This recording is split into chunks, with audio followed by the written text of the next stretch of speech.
Gelombang pemecatan pegulat WWE kembali terjadi. Kali ini pegulat-pegulat yang tidak terpakai jadi korbannya. Matt Hardy yang belakangan ini menjadi free agent dan kemungkinan return ke WWE dilaporkan muncul di acara pay-per-view TNA Rebellion kemarin. Terus nggak jadi ke WWE dong. Berita selanjutnya, Seth Rollins dikabarkan mengalami cedera saat match di WrestleMania kemarin. Dan berapa lama waktu yang dibutuhkan untuk pemulihannya? Serta berita-berita lainnya saya rangkum selengkapnya di Gulat News.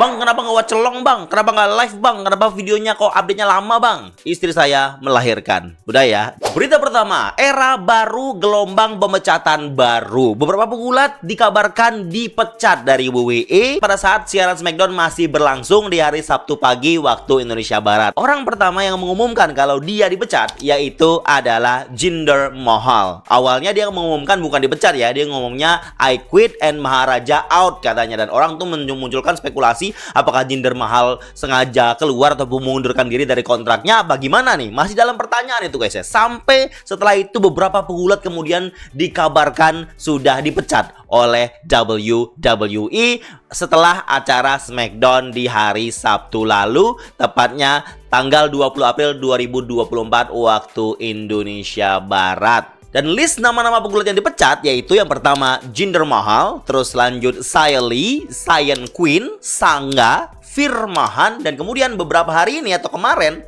atau bahkan hari ini beritanya ya, Von Wagner juga termasuk dalam daftar rilis WWE pada hari itu guys ya. Ini diumumkan dan dikabarkan oleh website-website berita gulat dimanapun. Dan orang berspekulasi kok bisa di era Triple H juga ada pemecatan, kok bisa era baru ini juga harus memecat beberapa pegulat yang memang ya bukannya tidak terpakai banget ya, ada beberapa kali dipakai, tapi kalau dibilang pegulat ini tidak terpakai, saya setuju guys, memang tidak terpakai, tidak efektif, dan ngapain mereka kalau cuma ditaruh di rumah aja, munculnya cuma sesekali aja. Dan nama-nama ini pun nama-nama pegulat yang memang tidak ada arah dan tujuan berada di WWE. Menurut saya memang keputusan untuk memecatnya bisa jadi keputusan yang tepat untuk mereka biar bisa explore kemampuan mereka, biar bisa membuat nama mereka jadi lebih besar di dunia gulat di luar WWE.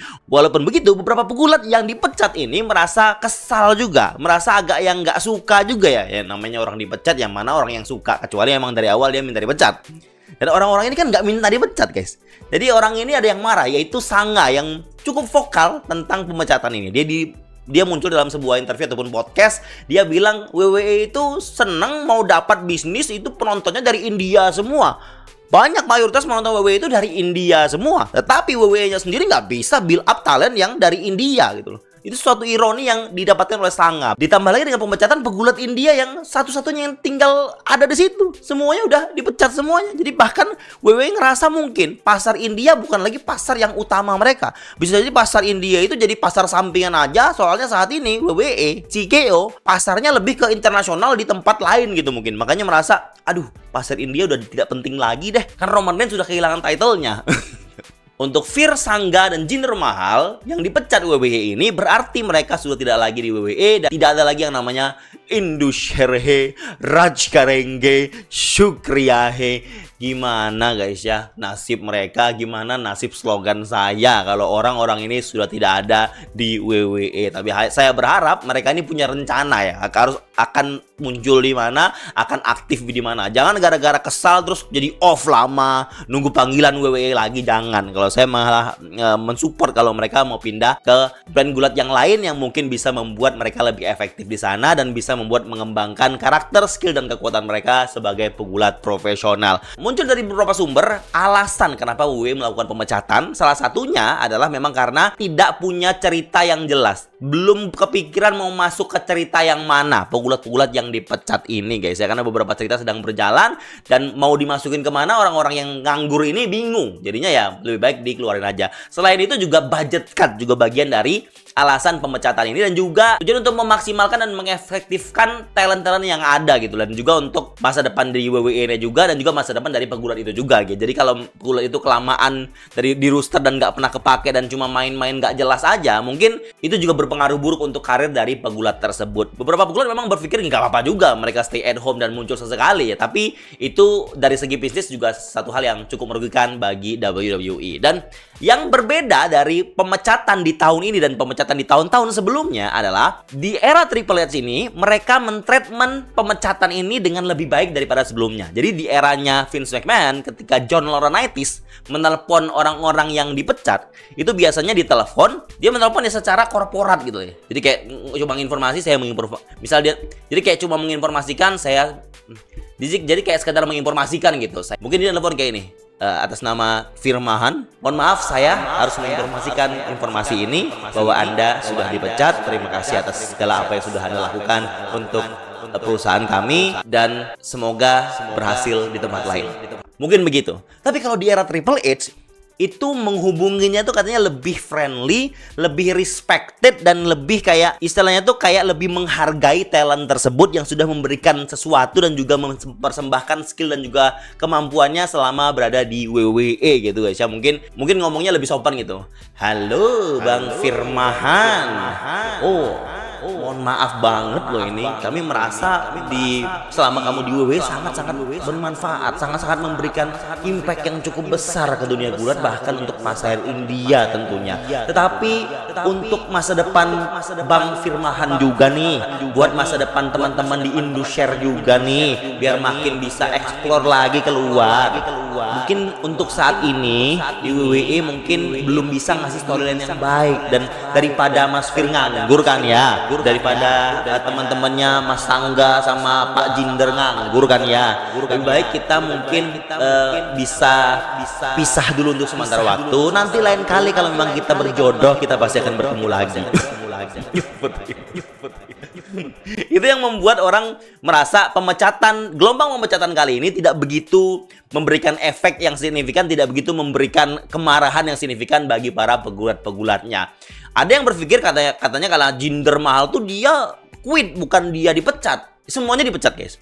Cuma cara Jinder Mahal untuk mengumumkannya seperti itu. Sudah beberapa tahun lalu juga WWE sudah mentreatment untuk pegulat yang dipecat, dia tidak diumumkan secara kentara lewat Instagram, diumumkan secara kentara lewat Twitter, nggak gitu lagi. Nggak diumumkan lewat website, nggak gitu lagi. Jadi semua informasi pemecatan itu muncul dari sumber-sumber orang terpercaya dan juga website-website news gulat yang sudah kredibel. Ya, harapan saya untuk yang sudah dipecat ini semoga beruntung dan juga pastinya bisa lebih berkembang di brand selain WWE. Jadi teman-teman berharap mereka akan muncul di promosi gulat mana? Silahkan komen di bawah.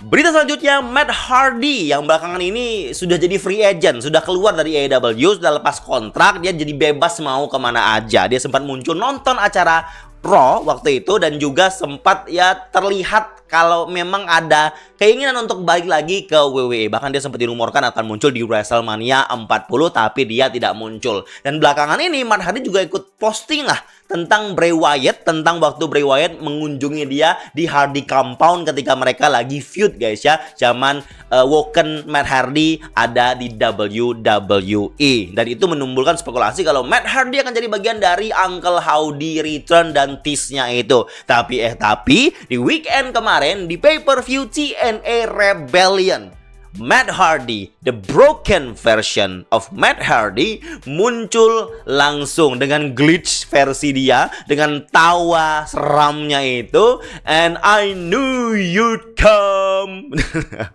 Dan delete berkumandang di arena TNA, dia muncul menantang Moose guys ya, dan juga dia mengkonfirmasi kalau dia akan muncul lagi di acaranya TNA dan pay-per-view TNA berikutnya. Ini terlihat kalau Matt Hardy akan join TNA dan dia akan menantang Moose untuk World Championnya TNA. Tetapi setelah dikonfirmasi oleh fans lewat Twitter, si Matt Hardy menjawab apakah dia sekarang statusnya sudah masuk rosternya TNA. Dia menjawab tidak, dia masih free agent dan dia masih bisa bebas kemana aja ketika ada yang tertarik untuk hire dia. Jadi kemungkinan Matt Hardy join WWE itu masih besar guys ya. Tapi untuk sementara ini Matt Hardy akan fokus dulu untuk berkompetisi dan menantang World Champion di TNA. Saya juga merasa Matt Hardy akan sebentar di TNA dan juga mungkin akan menyelesaikan story yang ada. Welcome back Broken Matt Hardy.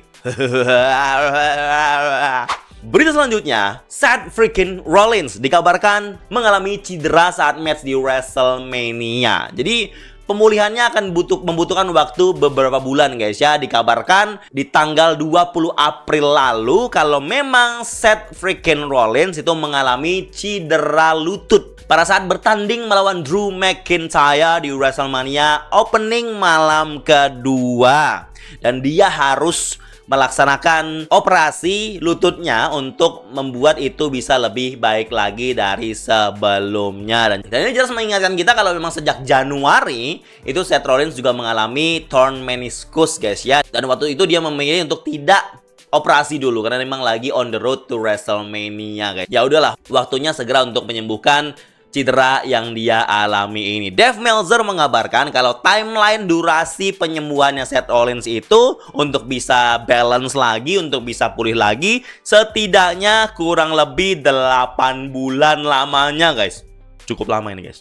Tetapi ada kemungkinan kalau memang penyembuhannya bisa lebih cepat dan juga dia mungkin pemulihannya dengan expert yang bisa membuat itu jadi lebih cepat, mungkin butuh waktu 2 hingga 3 bulan Seth Rollins bisa kembali bergulat lagi, maksimal lagi untuk bisa mungkin rematch melawan Drew McIntyre yang mungkin nanti sudah menang title dari Damian Priest. Kalau Damian Priest sudah lepas title ya, kalau belum ya berarti mungkin Seth Rollins juga akan mengincar World Heavyweight Championship lagi. Jadi cederanya Seth Rollins ini ya memang cedera yang sudah dialami sebelumnya di akhir tahun 2023 yang mana dia memutuskan untuk tidak operasi karena memang biar pemulihannya lebih cepat.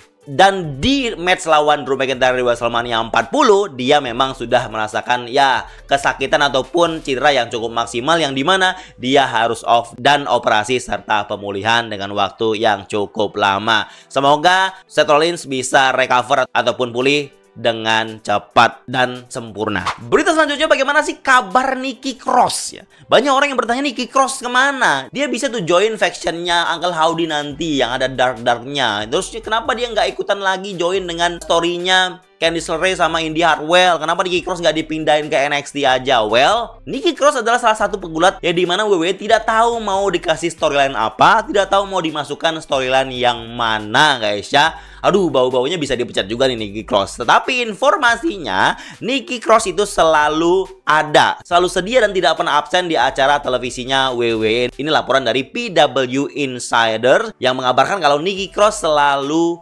hadir pada saat event televisinya WWE. Cuma dia mungkin belum dischedulkan dalam storyline ataupun segmen apapun. Jadi menurut kalian Nikki Cross harus dimasukkan ke story yang mana? Silahkan komen di bawah. And that's it. Itu tadi berita-berita dunia gulat profesional yang bisa saya sampaikan di episode Gulat News hari ini. Buat teman-teman yang nanyain, Bang, AEW Dynasty review dong. Saya belum nonton guys ya. Cuma saya sudah tahu siapa saja yang menang. Saya sudah tahu apa aja kejadian yang terjadi di sana. Nanti kalau saya sudah nonton, kita akan bahas guys ya. Dan demikian Gulat News untuk hari ini. Sampai ketemu di Gulat News selanjutnya.